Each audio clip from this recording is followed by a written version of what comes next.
Trta je torej večletna rastlina, ki rodi na enoletnem lesu, ki izrašča iz dvoletnega lesa. Če pogledamo njeno strukturo, imamo deblo, ki potem se nadaljuje v enoletni in pa dvoletni les. Torej to so lanski mladike, lanski poganjki, ki so oleseneli. To je lanski šparon, ki smo ga pustili, tako da se lažje orientiramo. Torej od tehle lanskih olesenelih mladik izberemo najprimernejšo. Pomembno je, da smo blizu tako imenovane glave in pa pod prvo osnovno žico. Ko pogledamo primerno debelino lanskih mladik, izberemo tisto, kar se nam zdi najdebelejše. Tule gre za sorto Chardonnay, ki ima relativno debele olesenele enoletne mladike. Izberemo najbližje osnove, kot smo rekli, to so lanski zalisniki, samo očistimo.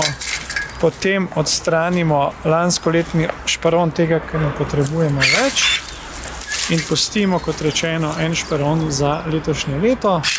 Zdaj, dolžina tega enoletnega lesa je odvisna od seveda tega, kakšno kakovost si želimo vina.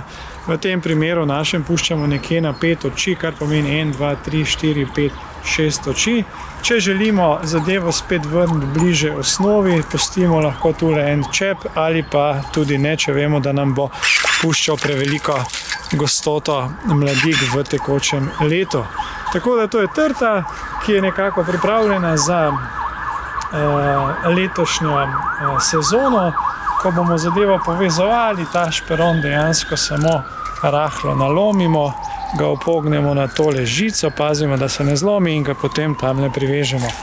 Važno je, da je deblo tudi lepo pričvrščeno na oporni količek, da trta nekako ima čim bolj ravno deblo. Če pogledamo še naslednjo trto, spet enaka zgodba, vidimo lanske poganjke, izberemo najbližjega osnovi, pri kraju pogledamo, če je dobro olesenel, če ima dober prerez, to je zelo važno, in potem spet odrežemo tam, kjer ne potrebujemo več, dejansko lanski šparon.